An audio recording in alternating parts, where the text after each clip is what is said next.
Welcome, everybody, to the Crt Games podcast, here on Game Wisdom, where we examine the art and science of games. I am Josh Beiser, and join me, my co-host, developer working on the game Samurai Pig, Joshua Reyes. How are you doing? I'm doing great. Had a eventful week, a lot of work on Samurai Pig, bit worn down, but I am ready and excited. This will be a nice topic to talk about and get the week kind of settled over with. How are you doing, my friend? I am feeling a little bit burned out myself with all the Yeah, work, and I still have to write some books too. I'm just thinking maybe I should just take like a week off at some yeah, point. You know, that I think so. strange time when you don't have to work. I Yeah, what is it called again? think it's a time off. I don't Time know. off. Yeah, I'm gonna have to look it up. Maybe see what it Do is. some Google it. research there.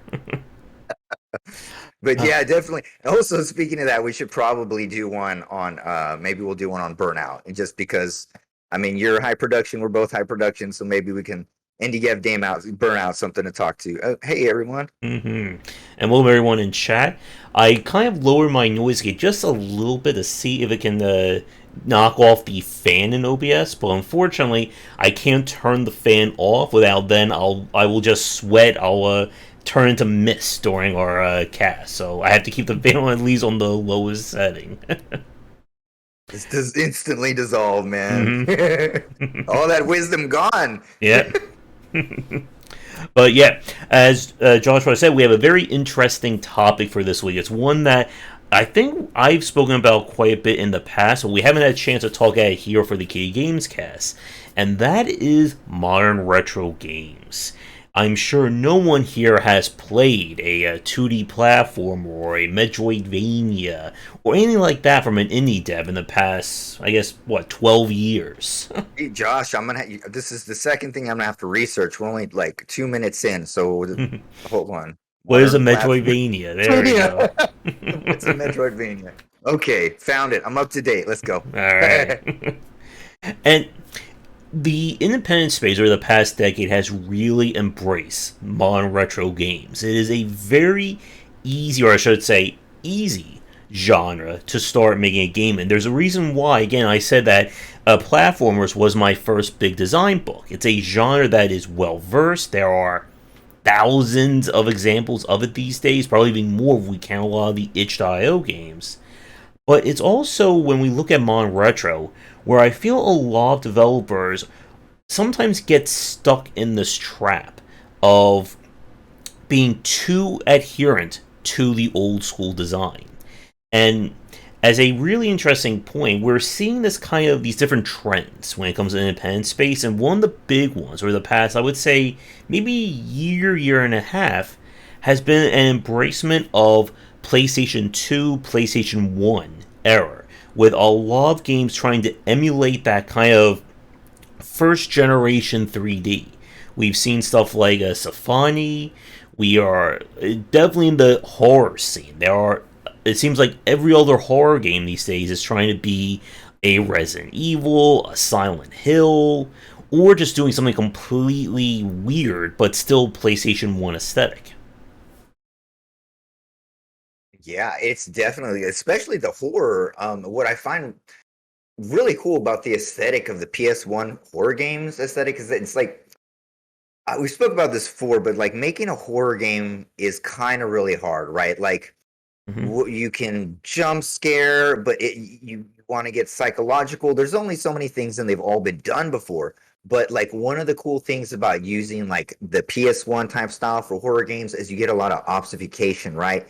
You got because of the limitations you're using, you have to hide things and you have to make things look warped and give it a little maybe sterile look or a little dated look or and if you were doing it in modern graphics, it would probably look uncanny valley, it wouldn't be scary, right? But with like the PS1 horror style graphics, you can really get an amazing scary sterile look just from like its native graphic style. So you can really go far with it. I love what they're pushing with the horror games there because for a while I felt like horror games were kind of missing for a little while, and then this felt like a nice little resurgence with the PS1 style ones. hmm And there is definitely a very wide line, I think, when we talk about modern retro games in terms of bad, good, and amazing ones. And I think it's one that a lot of developers don't tend to think about, or I think some of them may not understand.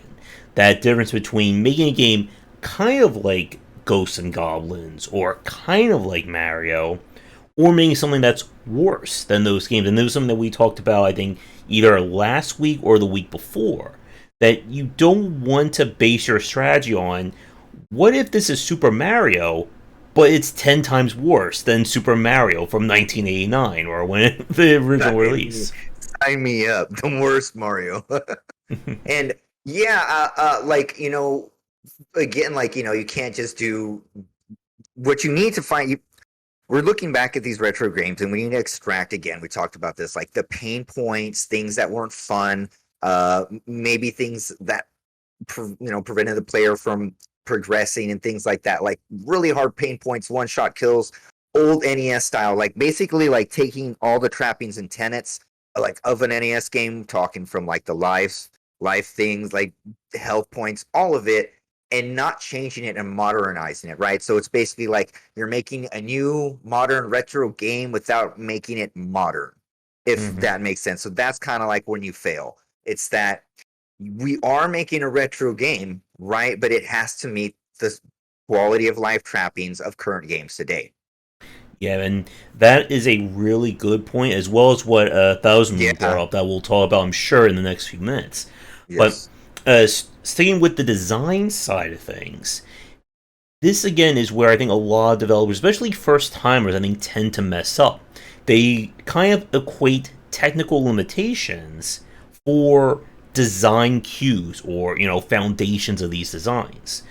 A really good example would be when you have an enemy that it have like an infinitely spawn point. Like if you remember from a lot of classic platformers, that the spawns are based on screens, on where the screen is. So if let's say you are trying to fight an enemy, just keeps attacking you, and you don't move the screen, the second Will you kill that respawn. enemy, yeah, he just respawns right away. That was from Ninja Gaiden, if anyone remembers the original one. And No.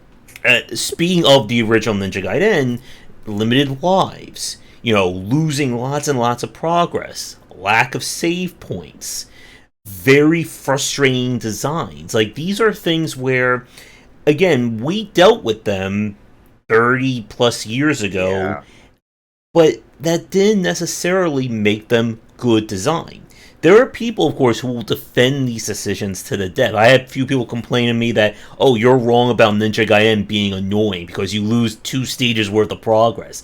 That's just a challenge. That's It's just the challenge, man. You're not hardcore enough. But like those games, a lot of the lineage, they came from like arcade games, right? A lot of them mm-hmm. were built from arcade. They want you to spend money. They want you to die as fast as possible and put quarters in. So they're trying to get you to play, right? Put more money into the arcade. So they took a lot of stylings from that and put it into the NES. And so it didn't not everything transferred properly, right? When you're no longer putting actual Nook points into your arcade machine, you actually have lives and stuff like that. Not everything transferred over, but right, it was like we put up with it 30 years ago. Mm-hmm. Doesn't mean we'll want to do it again. Yep, and I'm glad you mentioned metrics-driven design because that is a major point of the arcade industry. This idea that we want you to die, we want you to lose because we Yeah. want that additional quarter every minute to 2 minutes of play. And again, pretty much a lot of the first and second generation NES games were built on that. The original Mario, Contra, Castlevanias, and so on. But as Josh just said, it's not something we really enjoyed. We didn't really like having to lose, minutes or even sometimes entire days worth of progress because we ran out of lives or continues. I kind of had no choice back then. It was like the only other game to play. So there was like 4 games to play back then, Josh. Yeah, I remember that too. And there has to be more of a way, or you have to be able to understand more why people play these classic games. What was the attraction of them? 2D platformers is again a very great example. 2D design is very timeless when it's done right. You can pick up Super Mario World and enjoy it today. You can enjoy it, Yeah. 10 years from now, 5 years in the past. If you look at stuff like Shovel Knight or the games from Loco Milito, like these are games that they feel great to play, regardless of when you're actually playing them. But if we try and go back and play a game like Jaws or Friday the 13th or insert any other LJN design game. Wow, you just gave me a migraine. Exactly. It's very hard to be able to enjoy those games. And I think another big point, I remember this from an interview I did with a GOG. This was like 4 or 5 years ago. And they were saying that a lot of people enjoy these classic games because they were doing something that no one else was doing before. And that is where a lot of these games kind of work, but in the same token, it's also why a lot of them feel very dated. There's a reason why the original XCOM is considered one of the top games of all time, because it was such a unique game. But it is a terrible game if you want to try and go back and play it today, if you didn't grow up playing that game. Yeah, definitely. And that's one other thing I was wondering is that, well, especially for the ones that fail, right? That don't take the tenants that need to be taken out, the pain points of the games and stuff like that. But how do like gamers that have not actually ever played like a NES game or a PlayStation 1 game, how do they feel about that? I'd wonder, you know. Yeah, and it's something that I've heard from some of the developers who've been working on modern retro RPGs, like Scold. Oh no, I forget the name of it. The one that I interviewed the developer for. I think his name is Mark. He's Pox or Drox, something like that. It was like one of those names. It was supposed to be a modern retro RPG from the Apple II era. And one of the things that they were talking about is very much the idea that, yes, this is a game meant for a platform that's over 30 years old. But if you're trying to make a commercial product, and this is something we talked about last week, you also need to assume that somebody who never touched the Apple II, who's never even seen an Apple II, or even knows what that device is, can enjoy this game. And there are people, again, like when we talk about modern retro and classic games like this, they will defend these pain points, to the death. But again, it's that issue of, yes, it was good 30 years ago to have no checkpoints and instant death pits, and that you can't even see where the death pits are. And, Simon's Quest 2, or Simon's Quest Layers of Confusion, as to what you're supposed to be doing, people today aren't going to and don't want to put up with that. Yeah, but there's too many games, there's too many other options for people to play, and they just simply move on, And going back to Tharzamon's point about retro aesthetics becomes an excuse for low quality art. That's definitely one thing. Like I think for like Mighty Number 9. Yeah. The art in that game was just totally lambasted, like terrible, and it did not look that good. I mean, I was kind of surprised for the. Yeah. Go ahead, finish your thought, because I have one. Oh, go ahead. I saw you got something better. I was going to say that when I was looking up Mighty Number 9 for the thumbnail, I pulled up the original Kickstarter art that they posted for it, and it looks like 1,000 times better, the Kickstarter art, than what was actually in the game. When you looked at the Kickstarter, did you see how much they pulled in? No, I did not, but I can certainly look that up super fast. I think Shovel Knight pulled in like 300K. Let's see, Mighty Number 9 got 3.8 million, just over that. Oh, whoa. I wonder what Bloodstain got. I think it probably got more than that. Let's see. Bloodstain. Well, the Knight that was founded in 2015, that got a little over 5.5 million for that. And hi, Matthew. Hey, Matt.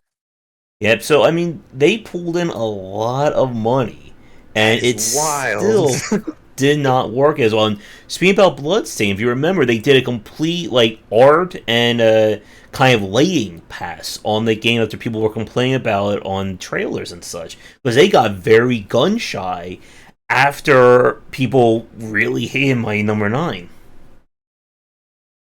Definitely. And and another point about, and this is, I think, this is where I think it's going to be super shots fired at the retro game community regarding Thousandman's comment about low quality art. CRT filters. I Oh, cannot yeah. stand CRT filters in modern retro games. Didn't Odorless have a CRT filter? Or Odorless? I don't think Odalis did, or you could turn it off. Hopefully you could turn it off. Then I turned it off. Yeah, I do not like a CRT filter. The CRT filter is when you see like the scan lines and Scan kind of lines, like but the yeah. almost like the blurriness. It's supposed to, as a lot of developers and enthusiasts will say, it's supposed to, simulate playing a game on an old CRT TV for the youngins out there. Long Yeah. time ago, before there was HD, and you had to have the different composite cables, red, yellow, white, or in some cases just yellow and red. And the other alternate title for this cast is, make the Joshes feel old, I think. Yeah, VHS tapes, scan lines, that kind of thing. And a lot of modern retro games will put that in. Some developers will say that's, how the game was meant to be played exactly, Vincent. Yeah, perfect.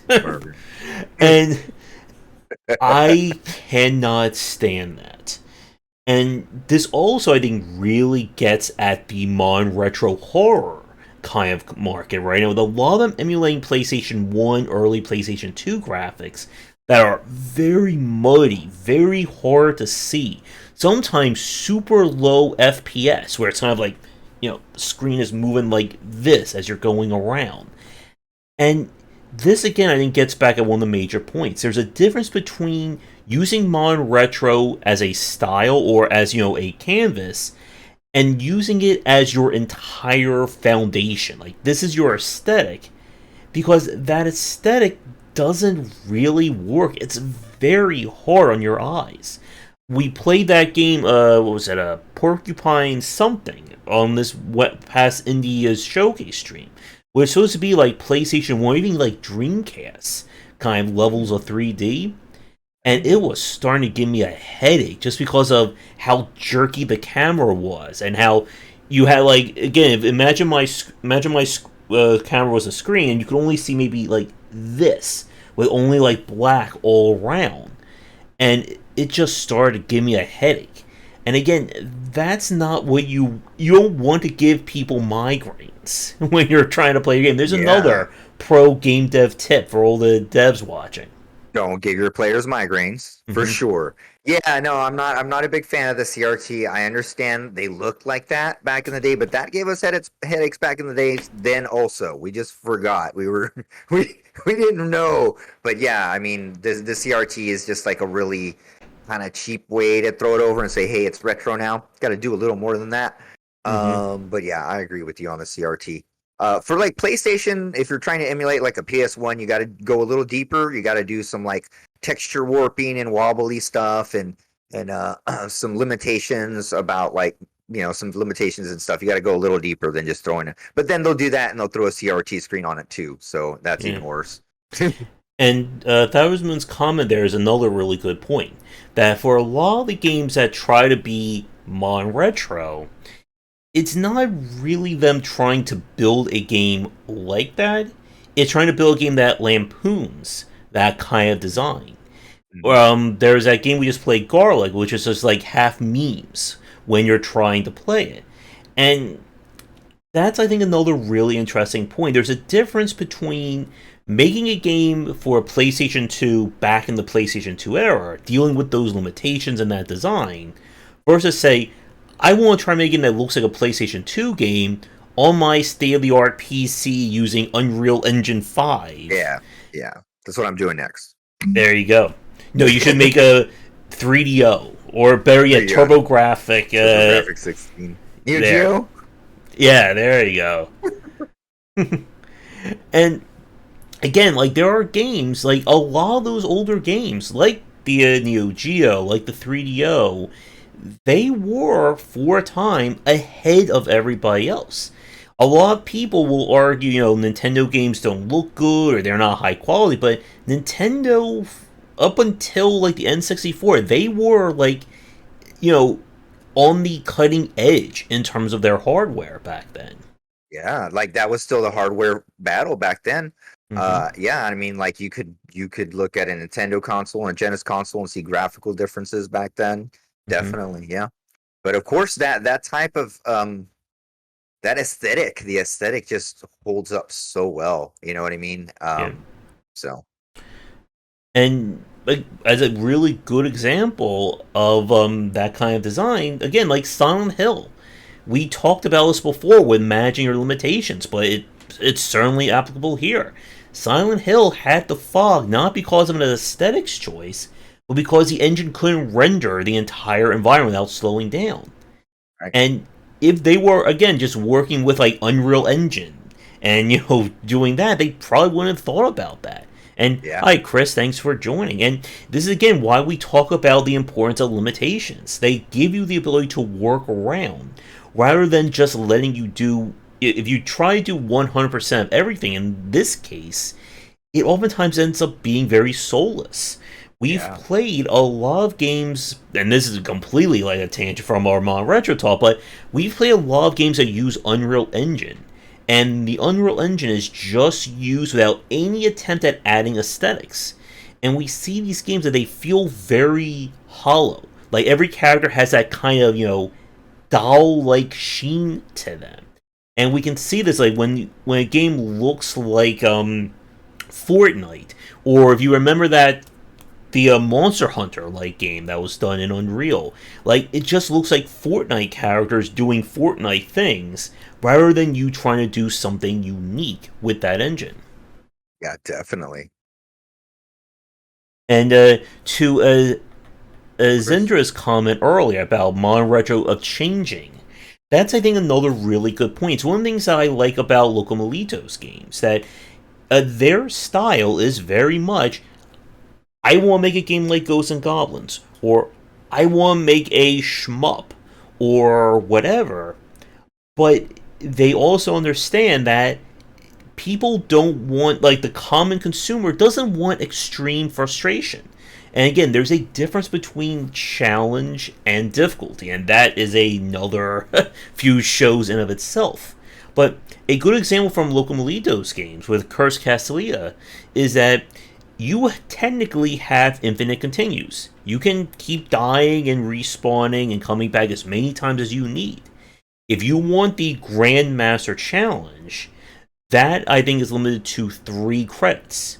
So for a common person who doesn't care about the ultimate challenge, they still have a good shot at beating the game. But again, if you want that hardcore levels of difficulty, you can do that. It's another interesting point with some of the Resident Evil style games that some of them will give you the option of having infinite saves, or they'll have the limitation of the ink ribbon or ink ribbon adjacent style, like what they did with Resident Evil 7, where you had to collect the little cassette tapes in order to save your game yes, if you want to play it on that difficulty. right on. Like consumable saves, Yeah. consumable saves. Too many jokes, but yeah, and then the atmosphere of the indie, of course, that's just dependent on the game. I'm not sure what he means by that. Mm-hmm. Let's see here. 1 second. My OBS is just, or Discord is being a little weird. There we go. Let's see. Great Richmond. I've seen very great atmosphere. Yeah, and I think you're not going to get that atmosphere because again, a lot of that was just playing those games back in 1993, 1996. And you're never going. And again, it's important to remember for a lot of developers that we grew up playing these games. Like, there's a difference between playing Doom in 1993 and playing Doom to 2022. Yeah, Like, we have an entire market, an entire genre of these games. So we can't necessarily just say, oh, this is my retro first person shooter. No one's made a retro first person shooter in the last 4 years. Let's see. Okay. Yep, and I think with Dusk, like, it's a great example of the design, but it again, you're never going to be able to capture what it's like to play one of these games brand new, sight unseen in today's market because everyone has been inspired by these games. Yeah, man, it's the continuum of inspiration. So Law's moved on. Yeah, and I do agree to Thousand's comment that it is a little bit of a shame that everyone focuses on silly. That it would be interesting to see some developers try to play it straight, like making a Silent Hill for the first time. what do you mean focusing on silly? I guess What? being more about like the jokes and the puns, kind of like everyone trying to make a Duke Nukem style Oh, game. ah, yeah. Rather, because if you remember, like Doom was not designed to be a jokey game. It was Yep. supposed to be, action horror. Hmm. Yeah, it was like Satan and the devil and no jokes. Mm-hmm. Yeah. I mean, the Mario games have never really had a plot, unless we count, of course, the RPG ones. Yeah, that was one of the best stories ever. Mm-hmm. And like Freedom Planet is another good example that it was originally going to be, I think, a Sonic spin-off or a non-licensed Sonic game, and then they just decided, you know what, let's just make our own game, and it works, and you can definitely see again the parallels of Freedom Planet to Sonic. Like you would have to be like living in a game design cave to not draw the parallels between those two. And it still works. It can stand on its own. And I think that's a really big metric for Mon Retro. If you've never touched a NES or you've never played a PlayStation 1, can you enjoy these games for what they are? Yeah, I think that's definitely a test. Like I was asking you earlier, I mean, like Mhm. if they've never played these games or experienced, because like for me and you, it's different. We can compare and we can, the source and compare it to what it is currently and see how it stacks up. But if someone with no point of reference is playing the game, oh, what are they really getting out of it? You know what I mean? And if for to draw a new audience, it definitely has to really get out the crinkle spots, the pain points, and really modernize it and bring it to them in a different way. Yeah. Because again, there's only so many people who are going to be hardcore enough to demand, we need 1% CRT filters, and, Yeah. I should have to give you 25 cents every time I play the game. And this is what we talk about again with some of the challenges of the adventure game genre and bringing in new people. Like, I think Dave Gilbert is probably one of the best developers in the market right now in terms of broadening the adventure game genre. But even then, there is only, I think, so much, I think, slack or limit for a kind of old school point and click adventure game. Really? I do not remember that fact, Matthew. Yep, and yeah, 2000s coming. Yeah, a lot of 90s games, the 90s edge was a thing, the Todd McFarlane style, which again, we Yeah. really get a date with that one. Yeah, definitely. Yep, and Juan's comment as well. Yeah. One hit kills. That was annoying no matter what game you played, and some games love to have that. Again, Yeah. the original Contra.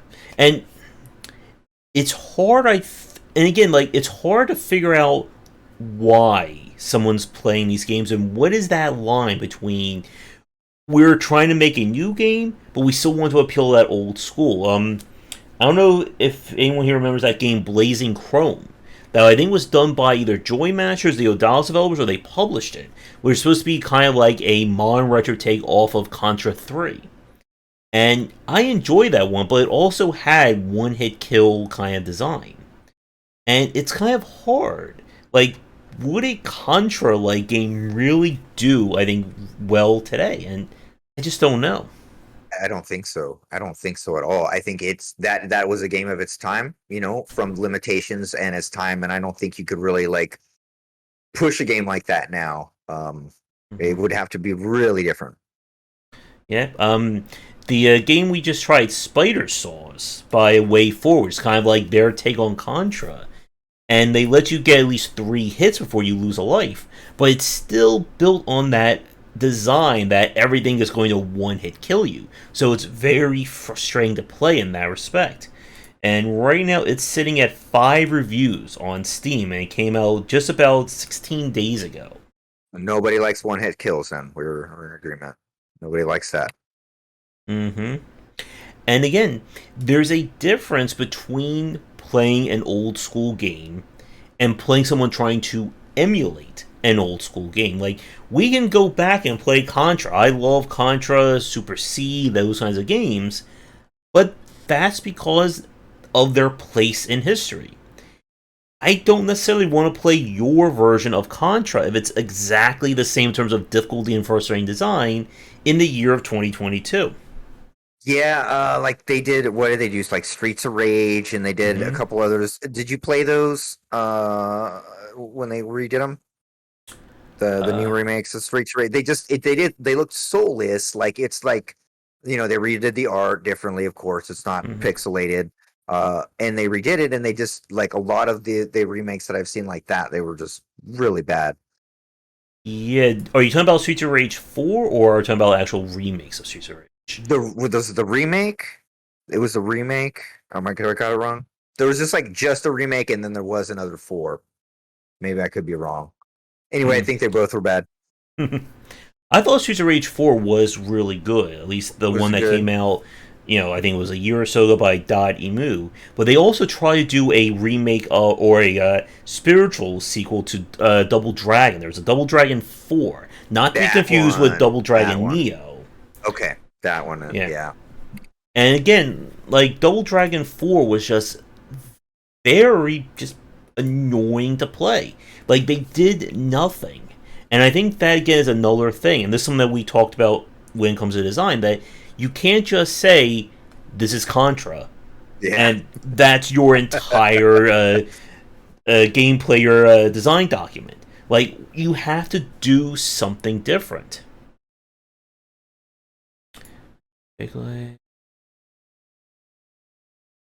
Huh. Yep, and again, like if you just want to make a Mario game, okay, but what else are you doing on top of that? Right. Like what are you fixing with the UI? What are you changing? What was convoluted in the older game that you can take out and make it modernized in the new game, right? So just like don't forget we're modernizing it. Aesthetics is the main point, right, that you're trying to do, but the trappings and the limitations, we don't want to get caught on that. For example, like there's no reason to like limit yourself to like the amount of frames or the vertex animation that they use in a PlayStation 1 game. No one cares. I mean, there might be one or two people on forum boards saying, "Oh, you didn't purely Mm-hmm. use the limitations," but most people that are going to play in the game would like to see some fluid animation in your demake or whatever like that. So don't adhere to like all of the limitations. There's some that can be there, just like I guess aesthetically. But when we're coming down to like technologically, if you're using the Unreal Engine or Unity or anything like that, you can really push it further, with sound, with visuals and stuff like that, while keeping the same charm and the rose tinted glasses of the original, but just taking out those pain points, like we always say. Mm-hmm. If you look at something like Infernax, it is very much in that style of Simon's Quest. It has a lot of difficulty and pain points, to be honest with it, but it still was an enjoyable game.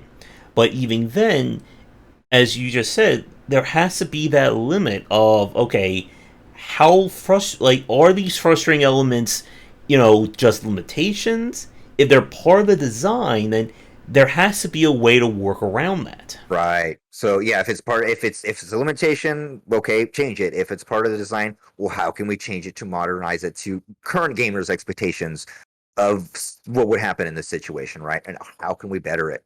You Mm-hmm. cannot just simply take You can't just reskin an old NES game and bring it forward and say, okay, with the same trappings, no one's going to play it. I mean, I think if you put me in front of, you were talking about that Apple IIe game. Hmm. I think that's when I first learned how to program on was an Apple IIe. But if you put me in front of it, I wouldn't know what to do. So like the Apple IIe game would have to definitely have a lot of like just nice UI and stuff like that. Not it wouldn't have you have to expect someone who's used it before to be able to play the game. If that makes sense. Hmm. And as another point about aesthetics, here's another shots fired, and I think we're going to hurt a lot of indie devs watching us right now with this one. Good. That is pixel art. That there is Yeah. a huge, huge line between good and bad pixel art. And there's Yeah. a lot of developers who I've seen them use pixel art, and it looks even worse than some of like 1985, 1984 style games. And as a really good example of what I like, if you look at a game like The Last Door, this was a pixel art adventure game. Completely, like there's no detail in like characters' looks. It's all just like pixel blocks or faces and stuff like that. It still has a striking aesthetic with the background environments and the kind of the Lovecraftian themes. Oh yeah. Yeah, that looks good though. Yep. And as another interesting point, the developers who did this, they went on to make Blasphemous. So Wow. Blasphemous is a huge step up in terms of the aesthetic and the design. But even in this case, they are working with pixel art. Like again, this is not like super detailed aesthetic, but it still looks fantastic. It still has a style onto itself. And there's a lot of games that they'll use pixel art and it looks very blurry. There's just like a lack of detail. And to Chris's comment there, which I think comes up perfectly, pixel art is a medium, not a style. That you can't just say pixel art and it magically does your game. There's no pixel art button on No, no, Unity. no, there's It's not. next to the multiplayer one. Only the multiplayer button. Hmm. That's the only one that works. Yeah. Let's see. I shouldn't tell you if someone can't make. Yeah. And again, like to Juan's comment, it's that is oftentimes what separates the bad from the good from the masterclass games. Is Yeah. can you make something that is better or different than those classic games? Metroidvania, as Juan says, a good example. There are a lot of high quality Metroidvania games from independent developers. What was it? A Robot Named Fight is a good example. Let's see. We could talk about even stuff like Death's Door. Ori is a really good example Or of a fantastic Metroidvania. There's a reason why we hold Shovel Knight in such high regard. Shovel Knight is a game that, well, you could confuse someone, say, this is the latest hot new NES game, and they may believe you that this was made for a NES design. yeah. But it does things differently. You can see the inspirations, like it wears it on its sleeve, but you can still see those evolutions. You can see that this is its own game, built off of those designs and being inspired by it. Oh, and before the Metroidvania fans come at me, Hollow Knight would be another, No. unknown example of a Yeah. Metroidvania that did well. Yeah, like Shovel Knight did it so well. I mean, like they captured, Hmm. they really took inspiration from like from so many like perfect NES games, and they just kind of put it all together, and it worked well. And again, they weren't stuck Hmm. with like sound limitations. They upped the color palette to make it brighter. They just did a lot of things that Nintendo couldn't do, handle so many sprites, and didn't stick with the limitations because otherwise, then it would look, you know what I mean? Yeah. Oh, speaking about limitations, we mentioned this. Uh, Pixel art flickering when like characters Yeah. when the system can't handle it. Yeah. Like some people are like, well, why don't your characters flicker? Well, it's because I'm not working on a NES hardware. I'm working with Unity or Unreal. Also, that would be a nightmare to make it look right without giving you a headache. Have any games done that? Mm, It would be a nightmare to make it look right without migraine. yeah, and it is very hard again to get those points.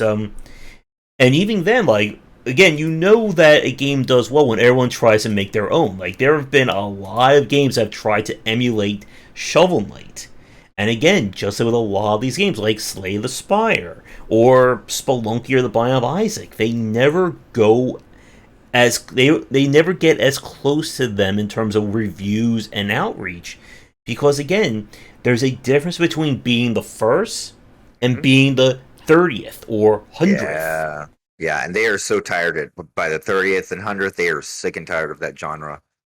Mm-hmm. And Likes. Hollow likes Spider Legs. There Mm-hmm. we go. I'm gonna write that down. So again, you can tell, and I think this goes back to some of the two Juan's comment. You can tell when someone is inspired. You can tell when they're trying to reach for the stars with their games, as opposed to again just saying, "My goal is just to make Super Mario," or "My goal is just Resident Evil," or Five Nights at Freddy's, or Slay the Spire. Let's see, Yeah, Meat Boy was a good example. mm-hmm. Castle Crashers. Angry Birds is bigger than Castle.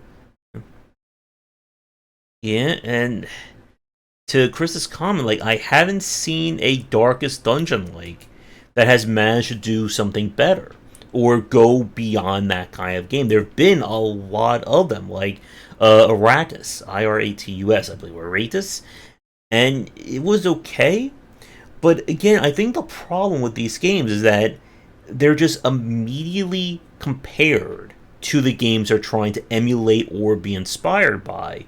So then when a game does something a little bit differently or it doesn't feel right, it's just like, okay, let me just go back and play Darkest Dungeon or Yeah. Slay the Spire or Resident Evil. Dev, that's a good point. I mean, definitely if you're like following the trend and you release the game, regardless if you're working on it before or not, and it comes out, your game will be compared to the first one, right? And Mm-hmm. so yours is going to be viewed negatively no matter what. First as copying, two as not doing it right, three as not waiting or just not doing enough to the game to separate it. And so that's just a lot of negative points off of you right there. So Oh yeah, Little Do. I think I remember that one. It was another Zelda like. I think I got it from a bundle. And little dude. like there's been a lot of Zelda likes as well. I really like Prodigal. That was one of my favorite games of last year. And Prodigal is a good example of a game that it is 100% inspired by Link's Awakening, but it also does its own thing. It has hidden depth to it, so it goes beyond that original design. But here's the problem, though: how do you convey that to someone? Like, if the first thing they see is, oh, it's just like Mega Man, or oh, it's just like Zelda, how do you convince someone that there's something more underneath? That you just have to like talk about the main points, right? Like, I forgot what you were talking about. It was like it's an RPG, but without leveling or like just like Mm-hmm. the main differences. Harp on those points and say like that's the difference. Or you don't die or whatever. Just something different and just stick to those main points and try and market with those. Mm-hmm. And to Chris's comment, I mean, as a really good example, what about Returnal, the hit Yeah. PlayStation 5 game? It's a bullet hell roguelike. I mean, again, 20 years ago, you weren't finding roguelikes on major consoles. Again, there was that period where people hated Breath of Fire Dragon Quarter because they didn't want to play a game that is about runs and you're repeating content. And it again, like today, it just seems like what the heck are people complaining about? There you go, Mega Man Spire crafting. Well, there you go, Chris. There's your new game. There's your Right. $1 million idea. Yeah, we got at least a few game ideas each show. Mm-hmm.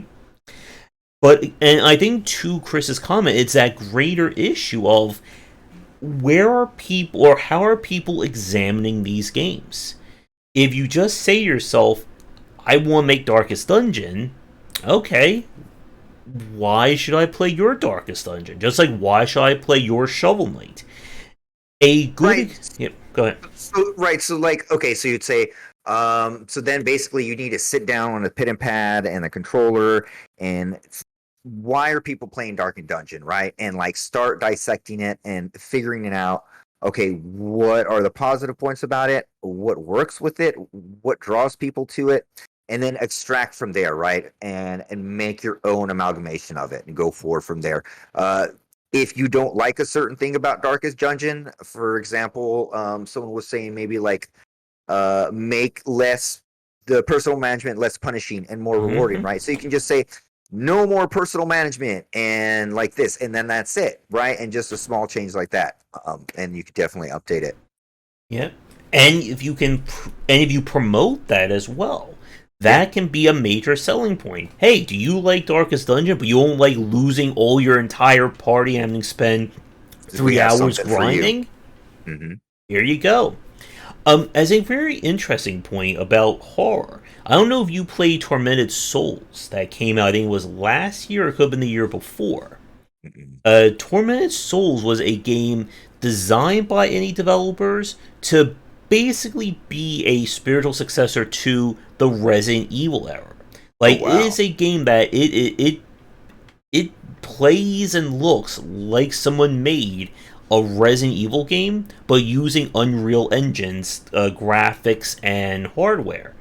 Wow, And how did I miss this one? This looks nice. it resonated really well. Like it is a 100% original game, but it definitely has that the entire PlayStation 2 era survival horror down pat.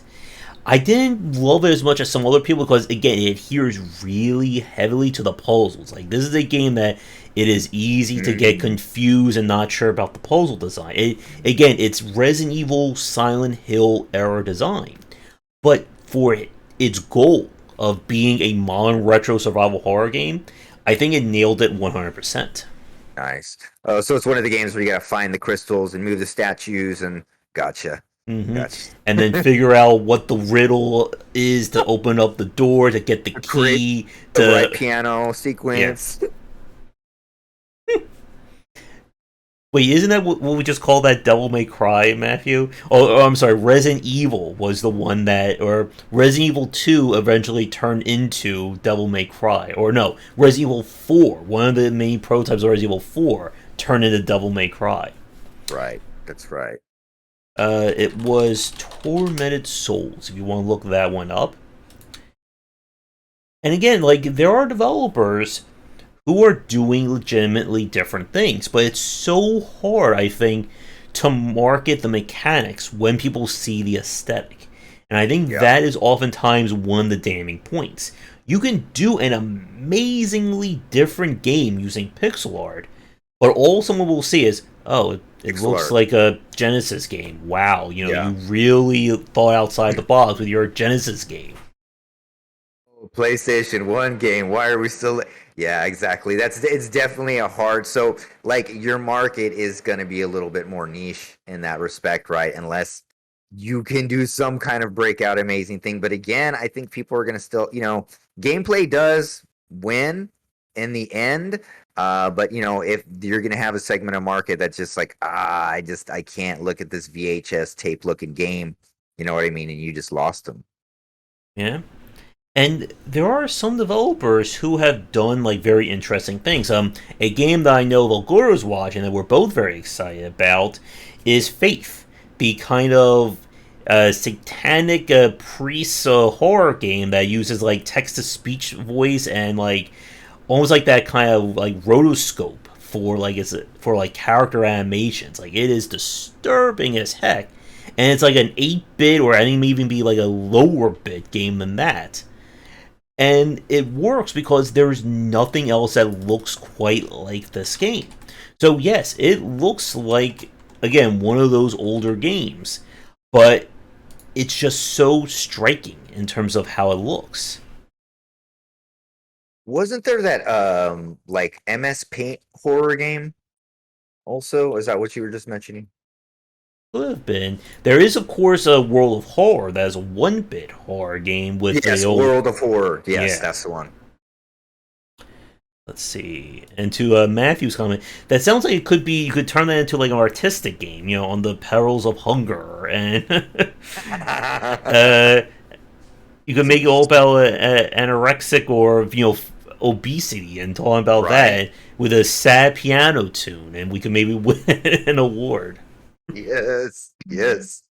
I Hmm. love it, Josh. Perfect. There's another multi-million-dollar idea right there. Yeah. Two of them. Two of them today. Hmm. But like we've said, like it's hard for these games to stand out because you have to figure out why someone would want to play them. And if your answer is, well, my audience is going to be someone who was born in 1985, that is going to be a shrinking market, unfortunately, as time goes on. Yeah. Yeah. So that's another question. Like, are these going to stay around for a while, or eventually they'll just dwindle out? Because just every now and then, do you think there'll be like sustainability with this type of games, especially like the PS ones? And again, I don't know how much further we can go. You can't really do like a PS3 style graphic game, maybe, but Mm-hmm. it's like we're kind of done. Like PlayStation 4, that's it. Like you can't really do a demake anymore, right? I mean, we saw the Bloodborne remake that was made by a developer on Itch, and it's a very interesting concept. But again, like I just don't have a desire to play a early PlayStation 1 game using PlayStation 1 controls. Right. And to a Roar's comment, we're talking about how modern retro games definitely suffer, I think, in terms of adhering too much to the past. And to a Thousand's comment, like we see, like speaking about Doom, there are a lot of games built off of the what was it, GDZ Doom, I think it's called, that Yes. kind of engine. That Hmm. it looks nothing like Doom, and that I think is a really good. Yeah, exactly, Vincent. Fortnite's gonna be old. Fall Guys will be this just like old game that only Old. the elderly play. Yeah, in People the retirement homes in Florida, they're gonna be playing full and Minecraft too. Minecraft. There you go. How does everyone feel with that comment? Spry. Hmm. And there we go. We got the name for the farming crop simulator harvest racer, auto Hmm. crops, or Need Need for for Speed. Seeds. There you go. Need for Seeds. Perfect. And retro Elden Ring. Hmm.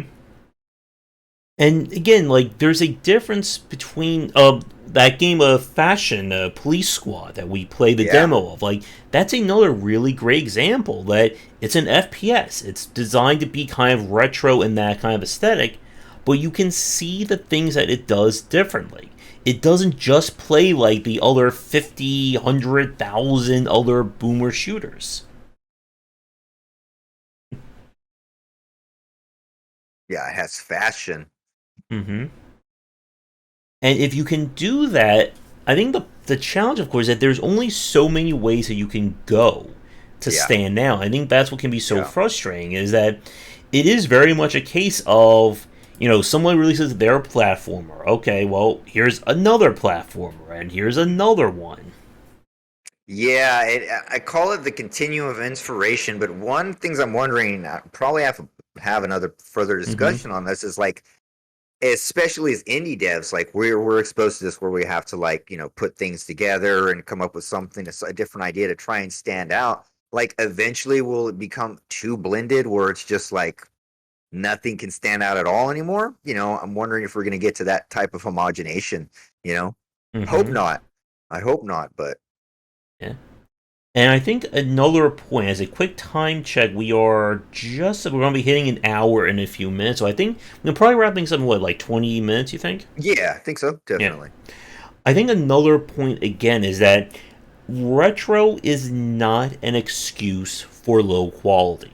No, Not just from an aesthetic standpoint, no. but from a gameplay standpoint as well. And Yeah.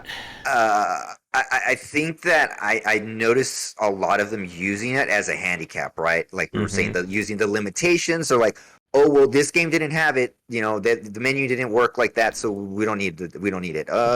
Couldn't, the controls were clunky, we're just going to leave them clunky. So like, yeah, definitely using like the pixel art again. Mm-hmm. It Pixel art is like masterful. Pixel art is like beautiful, right? Is some of the most gorgeous stuff you can look at. Like, Mm-hmm. but and you can definitely tell when people phoned it in, or they're just learning, right? Because again, someone's comment that most of the pixel artists, that's all they did, right? They animated in pixel art, and now it's like we have people that were doing 3D models, and we're trying to go back to figure out, how they did it back then. You know what I mean? We're Mm-hmm. reverse engineering it to try and get it, and so it's hard to get the same results, right? Yeah, there's a huge difference between like an Owl Boy or Soldiers or even Blasphemous, and something like again like a Jaws or Friday the 13th, and even those older games, they still had some style to them. Yeah, yeah, And it is tough again to kind of convince people that the Pokemon are just cheerleaders. There you go. It's hard, I think, for some people to look at the aesthetics, not just the graphics. Let's see, what was it? And then to Vince's comment, you think Cuphead is famous. I think it's more about the art style these days. I think the gameplay was all right, but it still didn't really do anything, I think, above and beyond for that genre. I think it just yeah, wowed people with that aesthetic. Again, it's why aesthetics are oftentimes it will trump gameplay for the general yeah. consumer. Yeah, that's why we're talking about art being so important. Your store page, everything, all that, because the art, that's the Hmm. first thing they see, right? Someone's going to see the pixel art. I don't like pixel art. Someone's going to see the PS1 graphics. I don't like pixel, or they do like it. So that is super important. But like in Cuphead, yeah, I think it was pretty rudimentary, like a little clunky. But the art was like the main selling point of it. Like there hasn't been another game that did it that well. I Hmm. believe that's that art style. Yeah. And The Messenger, another really fantastic 2D game. And again, like they didn't just do it with the aesthetic, they had some fantastic original gameplay. The story was hilarious as well, if anyone remembers playing it. And it just hit like all those points. Like it really went above and beyond. It's the same thing about the difference between playing Hotline Miami for the first time and playing all the umpteenth Hotline Miami like games. Jeez, I don't think I played any Hotline Miami like games. Only the first one. I would just go back and play. Yeah, we tried, I think, a demo for one, I think, last Next Fest. And let's see, too. Yeah. There was that. If you remember when I had the playing the games I bought from the stream sale, there was that 2D, very weird looking action platformer. It kind of was like disturbing, like body horror kind of look to it. And we were playing it, just like it just doesn't do anything. Like it felt like it was designed like art first, gameplay eighth or ninth down the line. And again, like just emulating a retro style without any other input, it doesn't really work. And again, like we've played tons of 2D side-scrolling games that, yes, like, and I think this goes back to that point that it feels like they're treating the genre as an aesthetic, as Yeah, opposed to the genre as just a canvas to then right. build off of. Exactly. Perfectly put, Josh. Mm-hmm. That's really the mistake that most of them are making. And again, not like again, not massaging it and modernizing it, right? We're making Mm-hmm. it's a new modern retro game, but it's not modern. So Mm-hmm. And I think here's a point I want to ask you about, especially being an indie developer and to the indie developers who are watching. When people call out, I think a lot of these modern retro games, whether it's a from a mechanic perspective, like a camera, the UI, UX, etc., a common defense I see developers will immediately jump to is, well, it was like that back then. My goal was to build a game like, from 1997 or 1994, 1985 or whatever. And I feel like that is not a good answer. That if something is annoying people in your game, saying that, oh, that's how it was in 1995, I just don't think that works anymore. Yeah, I guess originally maybe when they were first popping up, right? Hmm. You probably could have said, okay, well, if you were probably like the first one that did a like Resident Evil remake and the cameras didn't move or whatever. Um, but yeah, I mean, again, like you can't rely on the limitations as a crutch for like poor design. Like clearly they were poor design if they were annoying and they're so yeah, you can't rely on that. Definitely should update it and change it. Um, yeah, no reason not to use that as a crutch at all. Hmm.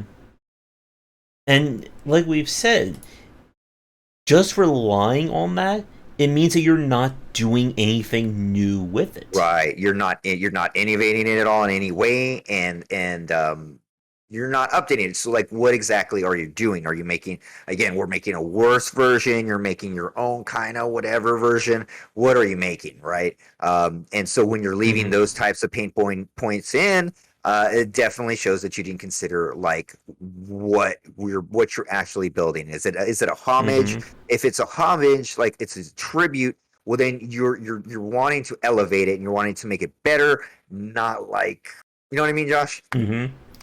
I think a really good example of that is the Etrian Odyssey series that I loved for the DS. It was designed originally to be a homage to the Wizardry series. You know, old school, super hard dungeon crawling RPG where your whole plot is here's a dungeon, here's your party, do it, go. Shoot, get out. Why are you listening to the story? Go in this dungeon. And what they did was they elevated it in different ways. They had the map as the bomb screen on the DS, so you didn't have to worry about drawing graph papers. You had the entire map at the bottom of the screen at all times.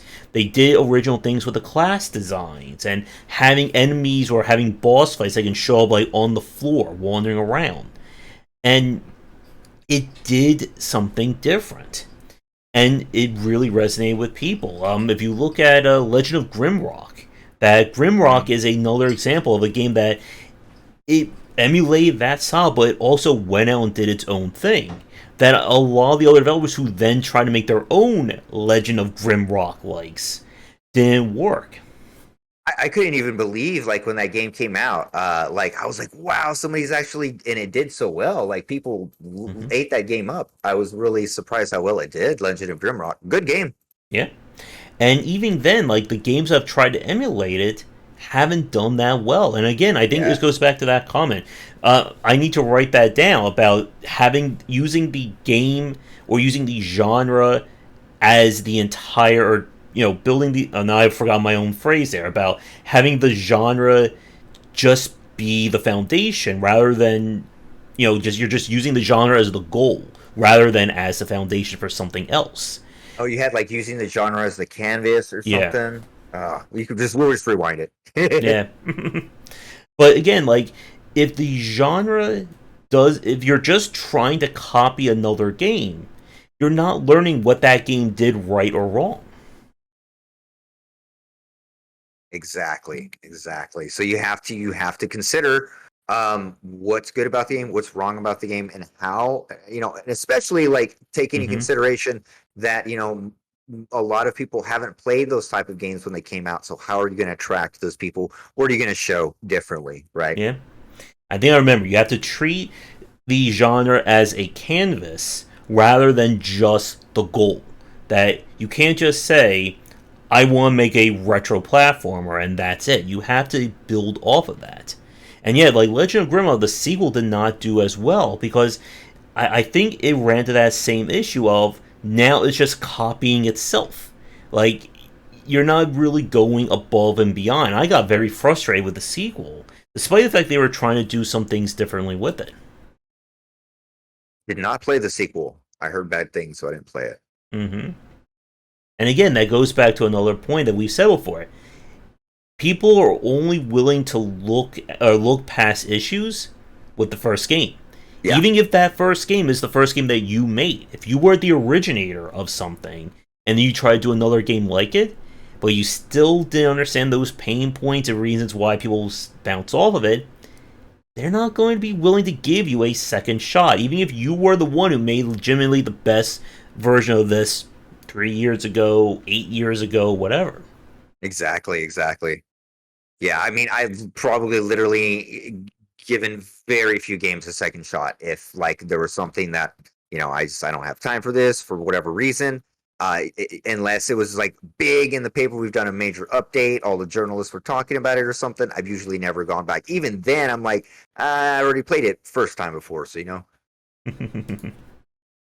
Yep, and I think this is that issue that like developers like Jeff Vogue have run into, that their games are so set in their ways that they pretty much become just like this very internal echo chamber that they can't really go beyond it, so they have to adhere to the same kind of design.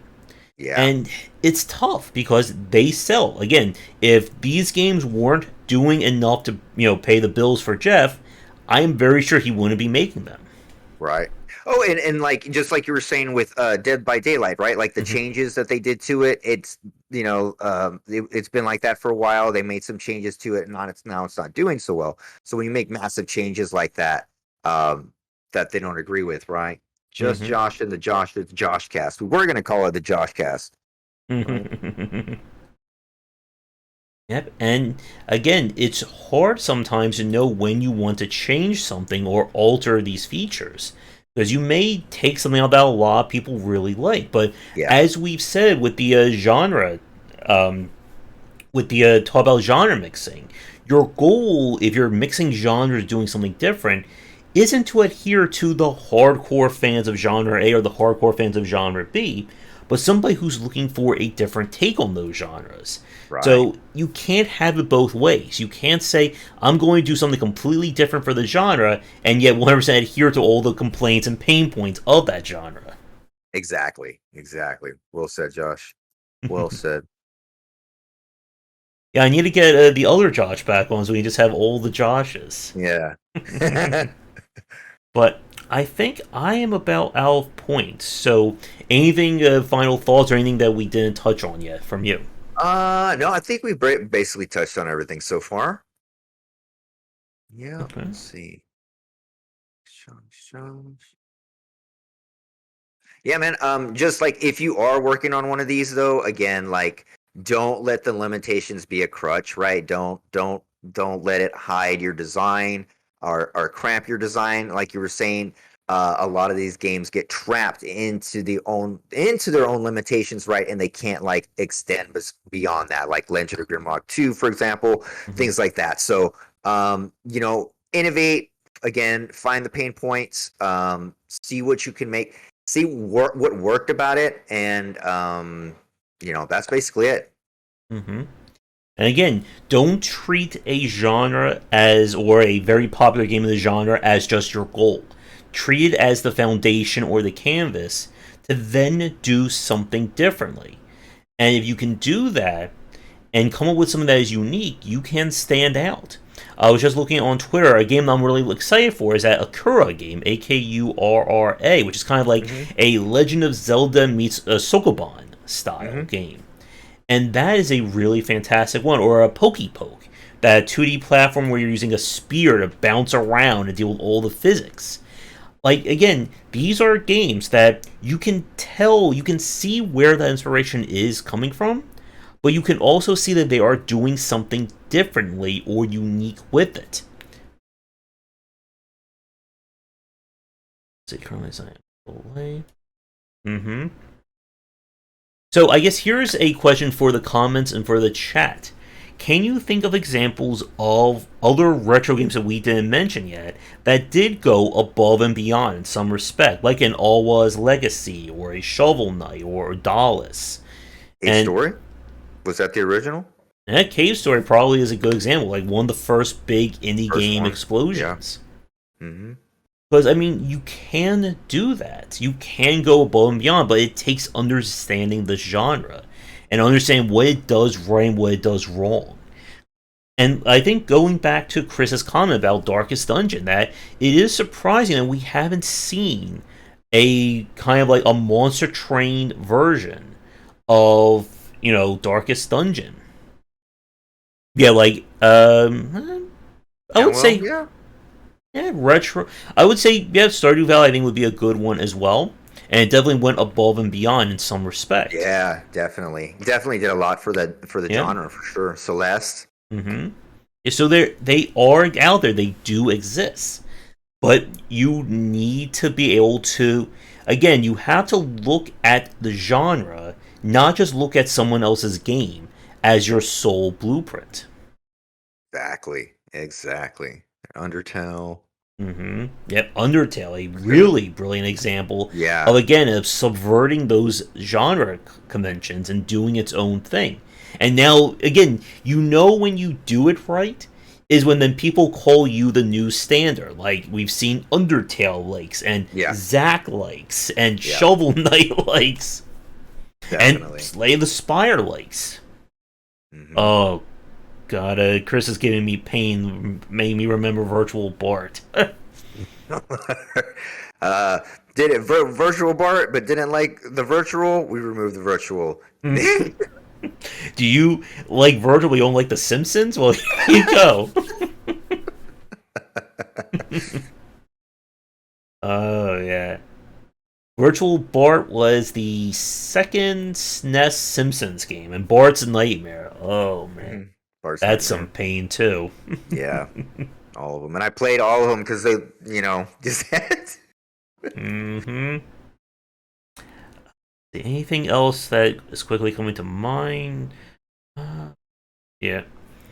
Yeah. Uh, Don't modernize without taking away, what is core and changing what was bad about the core.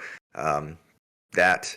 yeah. I think that's about it, Josh. And again, if you can figure out how to market those differences Hmm. on top of having them, is worth its weight in gold. I still really like a few of the not so Slay the Spire like, so games that have done something differently, like was it Quantum Continuum? I could be confusing the name there. Library of Runa as well, but it's hard again to show someone a screen of a deck builder and a screen of another deck builder and go, but this is nothing like Slay the Spire. Yeah, I think like in that respect, man, a trailer like would be worth its weight in gold, right? Like it's Mm-hmm. explaining again, the trailer would be like, no more management, personal management. It's not like XCOM anymore, whatever. Just like if you could start the trailer at the beginning, maybe with something like that, that might help.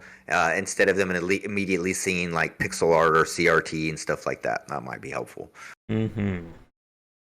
But I think with that, let us wrap things up. Oh yeah, I remember Neoverse, but yeah, it definitely didn't do as it definitely didn't do as well as Slay the Spire, but it definitely had its own unique charm to it. And again, there's a lot of these games that have their own unique charm, but they still fail to go beyond those original games, and sometimes you just can't. And Yeah. again, sometimes you can't make a better Mario or make a better Resident Evil, so you have to do something different. Yeah. Yeah, sadly it's been done before, really, really good. So you might have to do something different, right? Someone needs to make a new Parasite Eve. Go out there. There's Parasite, your final yeah. idea There for we the go. for the There's your chat. there you go. All right, but I think with that, we'll say goodnight for this week's show. We are still planning on doing the inspirational games series. We're waiting on getting a special guest for the platformer one, and then we're going to shoot that. But thank you everybody for tuning in. As always, do the liking, subscribing, and commenting. If you want to follow me on Discord, Patreon, and so on, there's my information up there. And the same for me. Links are down below. Follow me, Wishlist, Samurai Pig, buy all of Josh's books, join the Discord, and I will see you again next time. Yep, and be sure to check out Josh's stream as well. Hopefully with the air condition on so he doesn't melt as well. That's for sure. Yep, and if you want to catch these shows live, we do them Saturdays around 5 p.m. ET. And be sure to join the Discord. I'll be posting events there and all that. I'll get to Chris tag me in on a Twitter comment. I'll do that as soon as I have a quick snack. But everyone, have a great rest of your weekend and come back for daily discussions on game design here and on game wisdom, whereas they are on science of games. Until next time, take care.